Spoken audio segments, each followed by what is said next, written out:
входу музей Морозова. Сейчас зайдем, посмотрим, спросим, что у вас тут интересного в музее. Ай, какая елочка красивая. Старинный дом.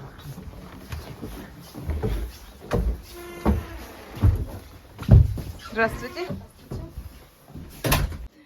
Затем это отдел этнографии, отдел истории и здание, отдел природы и выставочный зал, они в одном здании находятся. То есть 5 зданий Национального музея. Наше здание самое молодое, несмотря на то, что выглядим мы вот так вот. Это дом 2004 года постройки. Его построили специально для музея. То есть здесь никто никогда не жил. Просто в парке нашли свободное место, построили музей, посвященный бывшему руководителю региона. Это еще советские времена, 1965-87 год. Иван Павлович Морозов. В Сыктывкаре есть еще и улица Морозова. Вот. Если пройдете по Кировскому парку метров 200 отсюда, вот налево, там увидите памятник. Нынешний глава Республики Коми открыл 2 года назад памятник, посвященный вот Ивану Павловичу Морозову. Вот. Человек был достаточно такой известный, но я вас вообще по дому проведу и несколько слов, может быть. В таких домах бывало раньше? Да, в Ибе мы ездили. В этнопарк.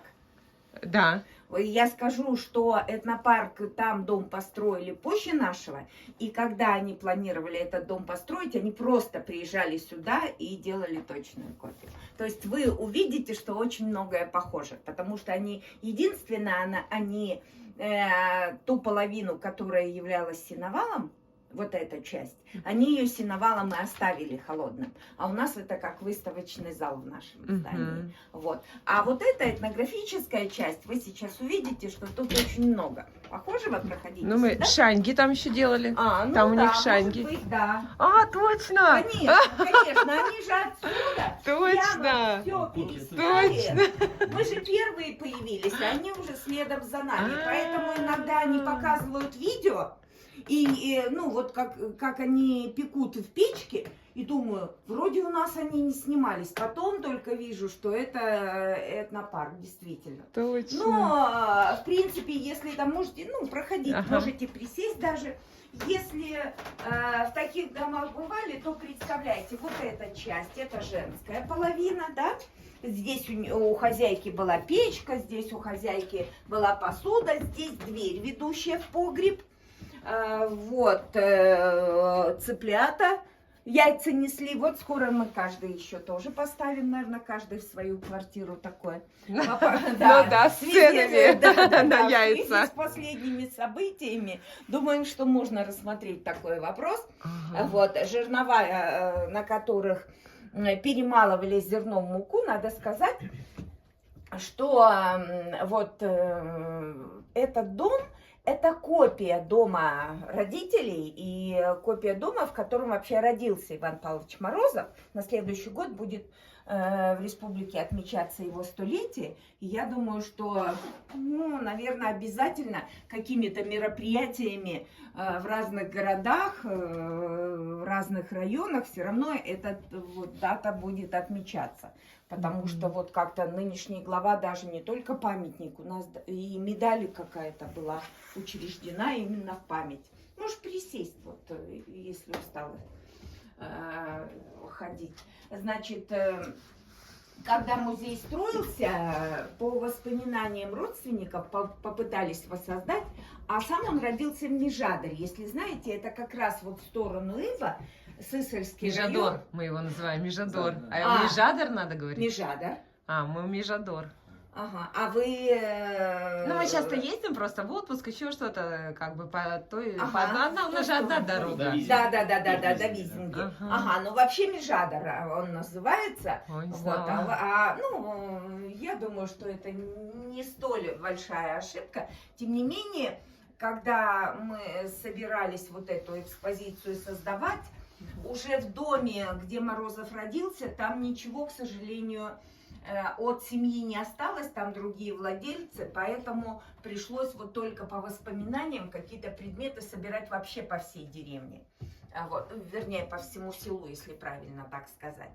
Вот. Но что вас заинтересует здесь, потому что есть... Ну, возможность, я расскажу про традиционные ремесла, но если вы сами из Коми, вы в принципе знаете, да, что у нас и обработка дерева, и обработка бересты, корня, капа. Что такое кап, знаешь? Берёзе. Как зовут ребенка? Как тебя зовут? Аня. Анна. Угу. Аня, ну вот кап это что такое? Слышала, нет? Слышала. Слышала, как он выглядит, видела? Сейчас я попробую маленький. Оля показывала в лесу в аэропорту на дереве, на На рост. деревьях. Вот такие, они есть маленькие, вот у меня маленький нарост, а так большие наросты. У них такая интересная структура у капов. Там волокна переплетенные, и поэтому в разрезе получается не круги, как на дереве, да? Ну вот когда спиливают, видела круги? А что они означают? Ну вспоминай, громко. Сколько ему? Количество Слоев. лет. Лет. То есть Лет. одно кольцо, это 1 год. Вот этой веточки можно посчитать, сколько ей лет. Вот, на стволе и, соответственно, их больше. А если спилить кап, то там нет колец, там переплетенные волокна. И за счет этого кап намного прочнее, чем сама древесина. Вот из него и делали раньше посуду. А если еще немножечко и пошаманить с этим капом, то проявится узор. Вот этот узор, видишь, волнистый, вот такой разноцветный. Они вот именно такие выглядят. Маленькая пепельница, ну, больше 2000 будет стоить. То есть трубки, еще что-то, они, изделия из капа достаточно дорогие. Капа-корень дороже, потому что если вот этот кап, он виден на дереве, то корень это надо на ощупь. Понятно? Понятно. А в будущем ты с чем хочешь связать свою жизнь? С каким, ну, в какую область? Программист? Художник? Художник. Художник? Отлично. Но художнику вот придется рисовать не только портреты и натюрморты, может что-то еще и такое. Так что, но дело в том, что у Коми... Так, а мама с папой знают, почему утка? Нет, нет, я не знаю, почему сольница именно виде... Салонка. Салонка в виде утки, не знаю. Нет, да? М-м. Ну, тут эта птица считается у Коми прародительницей вообще мира, создательницей мира. Это все связано с легендой, которая есть у Коми народа. Дело в том, что вот у современного человека, когда у нас возникают какие-то вопросы, ответ на них мы где они ищем? Проще всего, конечно. Если взрослые не знают, да их и нет, походу, рядом, тогда можно в интернет заглянуть. У древних людей у них тоже были вопросы. Ну, в принципе, вот почему вчера небо было чистое, сегодня все в облаках, да? Почему в прошлом году здесь была только веточка, а через год уже целая елка стоит. То есть вопросов много, и ответ на эти вопросы человек найти не мог, тем более интернета не было. Ну и как вариант, что в этом случае сделать? Поверье. А? Поверишь ли? Ну, я думаю, если вот начать с самого основания, это просто придумать ответ. Вот и все. Придумай. И древние люди так и придумали. Вот они и создали это поверье, эту легенду о сотворении мира. И Коми придумали, связанную именно с уткой. Какой-то другой народ придумал с другим животным или с другим существом. А у нас есть легенда про утку и Йена и Омеля. Это она снесла 2 яйца, из которых вылупились 2 брата Йен и Омель. Йен по Коми это, как у вас с Коми языком? Виджеолане и все. И все. Дона Йортьяс. Вот у меня муж даже Дона Йортьяс, да. Это он тоже знает.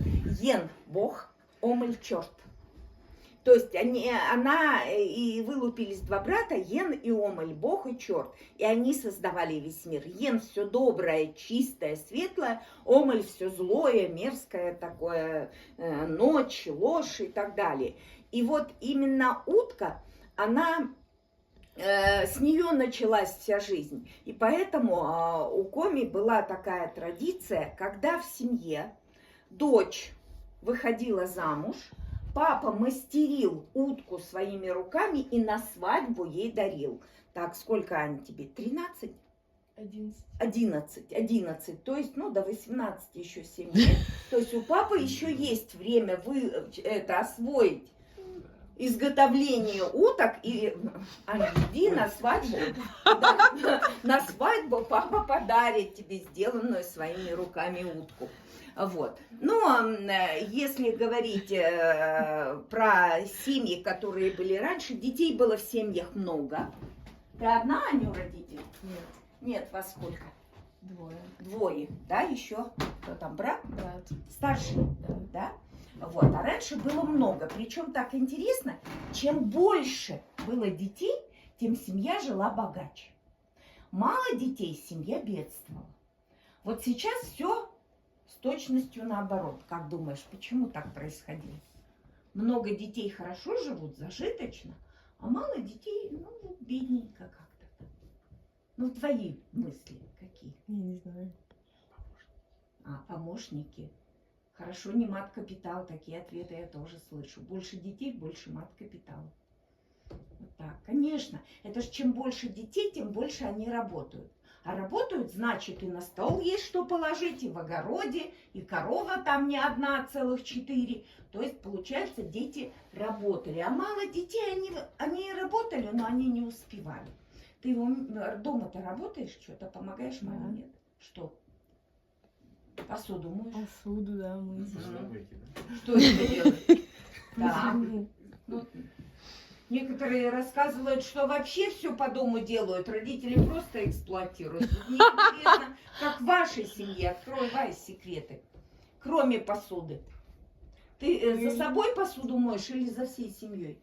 За собой. Только за собой, да. Ну, уже это Не, подвиг. ну иногда как. То есть бывает, что еще и за кем-то, да? Угу. Но в магазин тебя не посылают? Иногда. но Бывает. редко. Ну, изредка. Хорошо. Полы только в своей комнате, да? Или тоже нет? Робот-пылесос. Все понятно. Значит, у вас есть, можно сказать, еще один ребенок, помощник. Угу. Ну так, а так в основном мама каждый день говорит, учиться, Нет, у тебя учиться. обязанность же есть своя. Какая? С кем-то гулять? Да, ухаживать за кем? За котом ухаживать. Ну, ты меняешь лоток у него, да? Ну и Кормишь? Да. То есть Мгм. только она это делает. Ответственно. То, Я нет. не Не. прикасаетесь. Понятно. Ну, поэтому он тебя и любит больше всех, наверное. Нет. Нет, папу. Как она? За тобой Брата. постоянно ходит? Да, Брата? с братом постоянно. У него на спине все время. Вот так, да? И с ним спит. Вот, ясно. Но все равно основная обязанность у современных детей это учиться, чтобы потом добиться чего-то в жизни, да ведь? Потому что, ну, родители деньги зарабатывают, и все, что вам необходимо, они приходится покупать за деньги. Раньше денег не было, и все, что сделают, все, что есть и на столе. Кстати, что касаемо еды. Вот в территории Коми выращивали хлеб. И не только сами выживали на собственном хлебе, даже на фронт отправляли. Сейчас хлеб у нас не выращивают, все привозное. Вот с пшеницей была проблема, потому что ей надо больше света и тепла, чтобы ее вырастить. И очень часто там неожиданно снег выпал, все. Вот. А у вас Капусту выращивали, да. Поля огромные. Сейчас нет? Нет, квасильно в заброшенном состоянии, здание не расформируют. Но вот эти огромные колодцы, их 8 штук, вот туда вот все мариновали. Квасили капусту, да, большими объемами. Мгм. Ну, вообще капусту у нас пригородный, он тоже каждый год выращивает, но года 3 назад вдруг объявил пригородный совхоз: не выращиваем капусту. Год, наверное, этого не было. Местное население просто завозмущалось, и они вернули капусту на поля. Ну, потому что картошка и капуста, это да. традиционно было, да. Тем более, вот что касается главного коми-блюда из капусты. Я сама видела вот этот весь процесс, как в народе эту капусту варят. Мгм. Есть, да, пробовали? В ролике, я в ролике видела, А, как она на улице вот это Да, вот заваривает. вот несколько домов собираются, топят этот костер, большой чан, кипяток. В кипяток бросают целые или половинкой порезанные капусты. Варят, она кипит там минут 5-6 всего, большими такими ковшами деревянными. Вытаскивают на жёлоб, вода стекает, и вот эту капусту в бочки укладывают и пересыпают слегка солью, убирают в погреб. И желательно начать ее есть уже ближе к весне, когда начнет процесс брожения в этой капусте. Вообще надо сказать, что у Коми традиционно было принято в качестве еды использовать ферментированные продукты, то есть продукты подкисшие, ну, грубо говоря, подтухшие. Про рыбу Вот, печорского рыбу, да, засола. да, да, Слышали? да, да, Пробовали? Нет. Ну, когда, если бы сейчас вот здесь я поставила, вы бы вышли, вот сказали, мы оттуда будем смотреть, потому что запах будет, пробивает. Но это просто запах тухлой рыбы. Ну, как скандинавы тоже любят, да, вот едят они свои вот эти, как не вонючие. Ну, Скандинавия, там больше на видео Я забыл название, показывают. там банка ее открывают, там уже все падают от этого запаха. Да. Да, да. И на северные народы вообще у них это принято, потому что нехватка солнца, нехватка витаминов. И вот чтобы желудочно-кишечный тракт работал как положено, вот именно, ну, по описаниям, значит, вот крупа, залили водой, сутки стоит вот просто в теплой комнате, пока там начинают какие-то пузырьки идти, только тогда это потом засовывают в печку, варят.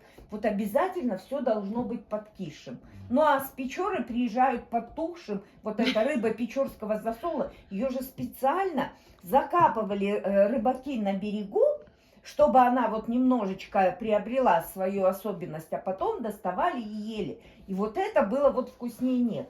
Вот это оттуда все идет. Ну а вот так мы бы поели, не знаю, чем бы все это закончилось. Черемаховые ягоды сушатся, потом мелко-мелко дробят практически в муку. И запаривается вот эта вот черемуховая мука кипятком, и получается ляс, такая каша. Не слышала. Прямо с костями перемалывается. Да, ляс называется.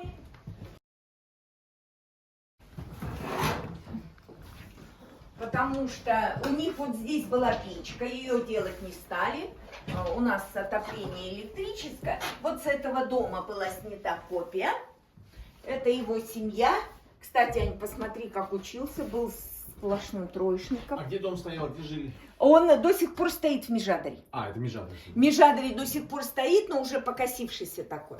Но вот эта 20-летней давности фотография, дом сняли, когда этот дом решили строить. Но, тем не менее, он принадлежит другой семье, и поэтому местные краеведы так немножечко порядок вокруг дома приводят, там борщевик скашивают, еще что-то. А так, в принципе, уже совсем другие люди владеют этим домом. Да, учился, да, очень средненько, но были хорошие организаторские способности. В школе очень любил с заводилой быть.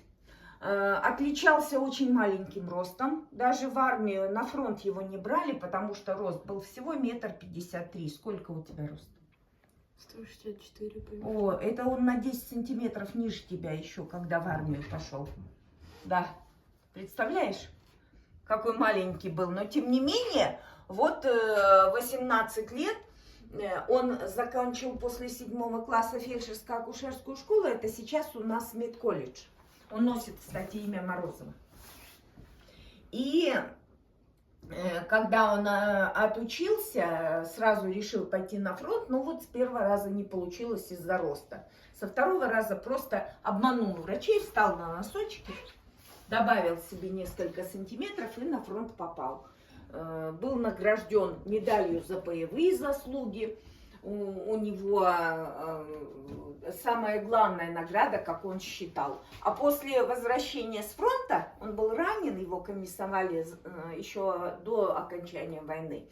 Он вместе с семьей уехал в Визингу и был там комсомольским вожаком, потом партийным, и потихонечку в 40 лет стал руководить республикой. Кстати, в годы его руководства население республики выросло до 1 300 000. Сколько сейчас в республике живет, знаете? Где-то Это 80. 65-87. Ого. Сейчас у нас 740. Мгм. Это почти половина после его руководства население просто уехало. У нас ведь, ну, это не то, что естественно убыль. Уезжаем, Да, люди уезжают массово. Вот. Мгм. И в годы его было наоборот. Целая делегация ездила в Москву и прямо по вокзалам у поездов этих демобилизованных вели агитационную работу и приглашали в республику. Вот я не знаю, как в Ухте, а в Сыктывкаре очень много людей разных национальностей, которые появились здесь именно в морозовские времена, вот в те.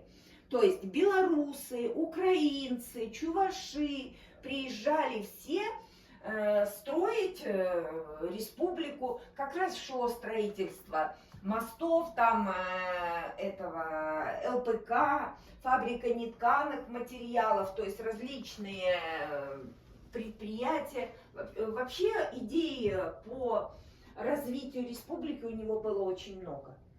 И вот жалко только, что не удалось ему все свои идеи воплотить в жизнь. А Ухтинский нефтеперерабатывающий какого года? Или с подсказки, или сами решили, что если критиковать новую власть, значит завтра можешь ты на этом месте и не оказаться. А если критиковать бывшую власть, то вроде это безнаказанно.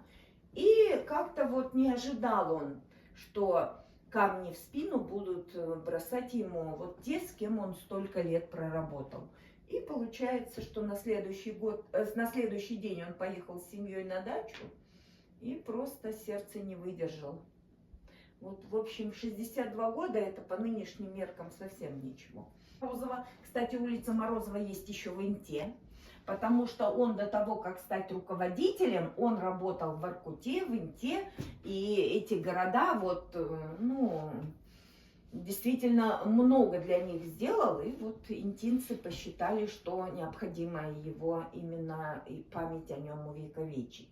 И вот интересно, что когда новый глава в 2020 году приехал сюда, в республику, и была пандемия, было все жестко, мы сидели в дома в масках и на улицу не выходили, я не знаю, как в Ухте. Так В же, Сыктывкаре было страшно. так же. По-моему, даже во всей стране такого не было, что было у нас. Вот это ни одной машины, одни полицейские на перекрестках стоят. Вообще жутко. Выходили ночью в 12, чтобы мусор выкинуть, чтобы нас не загребли никуда. Ну да, кто-то специально заводил собак, потому что разрешали выходить с собаками. выгуливать. Да, я помню, я выглянула в окно и увидела, бегают дети. И был такой шок, дети бегают. Сейчас понимаю, так нормально, что они бегают, они там не заразятся на улице-то. Ну вот все по домам. И вот он как раз в это время, когда приехал, он начал изучать историю края, республики, и стал изучать всех своих предшественников, всех глав, которые были. И даже по литературе, по тому, что ему попалось на глаза, он увидел, что Морозов сделал больше, чем все другие руководители. Ну, там, Спиридонов, предположим, там, кто там у нас были-то, и Гайзер, и Гапликов, и так далее. И вот он все-таки решил, и вот памятник поставили, и награда в виде медали. И вот, это в Межадре, на родине, там есть у него небольшой музей. Это на Желтом доме, где глава сидит, там есть мемориальная доска, это на кладбище городском. Организовал из обкомовцев спортивную команду. Устраивали вот здесь в Кировском парке, каждое утро бегали. Ого. Представляете, каждое утро бегали. Если кого-то не было на утренней разминке, приходит в обком и сразу: что-то я тебя сегодня не видел. Он говорит: да, вот что-то сопли, там ничего не знаю, завтра чтоб 7:15 был. В общем, они там это самое. бегали все. Это вот, этот стадион, наши олимпийцы, когда приехали с Олимпиады и с медалями, он говорит, а у нас стадиона нет. И быстро очень вот этот Раиса Сметаниной, который поставили, и международные соревнования проводили. Кстати, был руководителем региона, когда в Свердловске Ельцин, был да? Ельцин, да. Ельцина позвали в Москву работать, нашему позвали, наш не пошел, не поехал. А этого, вот видите, до руководителя страны. А вечный огонь зажигают в 81 году. Вот, космонавты к нам приезжали. Кстати, последняя его идея была построить в Сыктывкаре завод, где изготавливали бы детали для космической промышленности. И завод уже начали строить, и ему дали название. Знаете, как назывался завод? Орбита.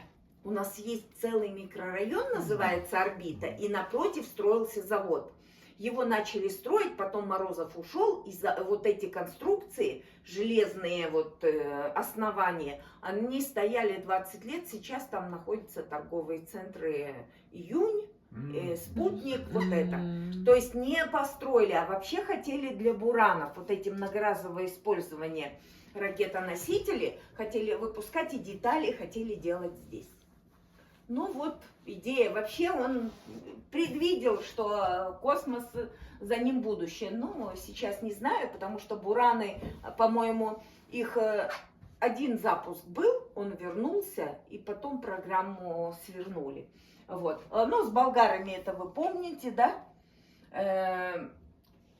В 1968 году Советский Союз с Болгарией подписали договор о сотрудничестве. Болгары заготавливали у нас лес в Удовском районе. Да, Да, болгары, и появились заселение. поселки Междуреченск, Благоево, какой там еще? Усогорск, вроде. Усогорск, да, Кослан. совершенно верно. Кослан. И вот так, туда мы ездили, это самое, за всякими вкусняшками болгарской, ну, потому что снабжение было другое. И там вообще и садики, и магазины, и все в порядок приводили болгары. А у нас вот в Сыктывкаре тут учились болгары. Ну, некоторые, может, здесь и семьи создали, остались. Кто-то наших девушек туда увез. Но, тем не менее, такое было. Да, Вот. да. Это вот открытие ЛПК, Варгашорская в 1975 году. Гремело на всю Европу. Там по последнему слову техники, когда делали эту шахту. Сейчас в Воркуте ведь осталось всего 4 из 12. И Варгашорская тоже уже как-то так.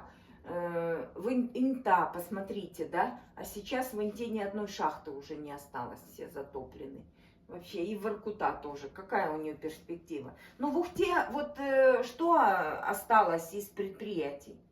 Ой, у нас на Белегупе были очень огромные, вот сколько нам, 12, говорили, заводов, там, наверное, ничего не осталось, Слушайте, а прогресс, это тоже же... Это был на РБЗ, был, да. да, сейчас вот тоже не стало. Да? Кирпичный, наверное, остался, Кирпичный, да? да, Кирпичный, Да. на Подгорном, на Ветлосяне. Слушайте, а на кирпичном заводе был цех по глиняной... Да, у нас же два залежа Да. и глине, Да, два огромных вот карьера. что-то делали из глины, а сейчас... Там же кирпич, потом железобетонные вот эти панельные дома, это же все Ага. оттуда они делали. А сейчас кирпич они даже красить начали. В 2002 году они начали кирпич красить. Фактурные его стали Ага. делать. То Но есть- красят, и потом уже из этого крашеного кирпича делают. А с какой целью? Типа для красоты или все-таки качество кирпича Мне кажется, лучше? красота, Не, просто облицовочный. дизайн облицовочный, облицовочный. да. То есть научились Ага. делать у них все время что-то новенькое, да. Ну, понятно. А так в основном бюджет, наверное, да? Не, у нас наоборот не Не бюджет. бюджет, Ну, Он- у нас там Газпром. У нас Ага. Газпром, Транснефть, Ага. Лукойл, Ага. НПЗ. Ну да, Самый дешевый бензин у нас. да. Да. Не, ну цены такие же и здесь такие же. Ну, имеется по республике. Да. Мы просто везде Нет, путешествуем. цены, что в Ухте, что здесь такие же. на Да, бензин. а за пределами Республики Коми цены на бензин намного порядок дороже. Слушайте, ну вот у нас лукойловских много, а вот по стране, когда едешь, там какие-то, я даже таких и не знаю, какие есть. Заправки АЗС? Да. А, ну там разные, но у нас именно Лукойл, да. Но Ну, вы если- имеете лукойловские дешевле, чем... АЗС Лукойл, да, мы Да. про Лукойл имеем в виду. Да, у нас же Ага. НПЗ Лукойл. Но да, они про всё них. время- Среди всех Лукойлов. Да, да. Да, среди всех А там Лукойл. есть в России, да, и более дешевые. Вот. Но, тем не менее, вот заканчивал высшую партийную школу, уже смотри, Ань, уже отличник и зачет везде. Ну, потому что Он понял, главное кем он понять, будет. зачем учиться. Да. Если он, лишь бы научиться читать и писать вот так, а здесь вот уже. Но человек такой очень дальновидный был. Было открыто место министра МВД, и самая лучшая кандидатура – это его двоюродный брат. И он его вызвал, говорит: Саш, ну ты понимаешь, что кроме тебя никто лучше не справится, но я не могу тебя поставить, потому что ты мой брат. И все. Вдова, ну да, Мария Григорьевна мне рассказывала, что когда у него родился внук, места в садике не было. И я говорю, по нынешним бы временам, как это руководителю региона место внуку не нашли.